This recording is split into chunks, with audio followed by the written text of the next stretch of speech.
सुल्तान अब्दुल हमीद दोम मराकश का दौरा करते हुए सर हेनरी विलियम क्यूलिन, जो कि एक अंग्रेज थे, उन्होंने इस्लाम कबूल किया। ये 1887 की बात है।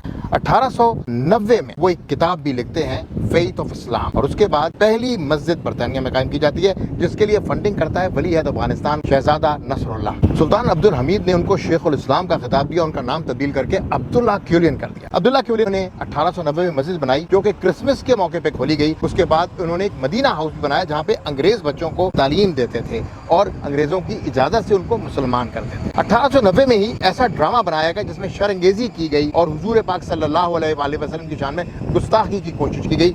सर अब्दुल्ला क्यूलिन ने इसके खिलाफ मुनज़्ज़म प्रोटेस्ट किए और उन मुनज़्ज़म प्रोटेस्ट की वजह से वो ड्रामा बंद कर दिया गया। ऐसे फितने मगरिब में अक्सर खड़े होते हैं जब वो हुजूर अनवर सल्लल्लाहु अलैहि वसल्लम की शान में गुस्ताखी करते हैं, लेकिन सुल्तान अब्दुल हमीद और सर अब्दुल्ला क्यूलिन की वजह से ये फितना भी नेस्तनाबूद कर दिया गया। अनसुनी बातें, जफ़ात रज़ा खान।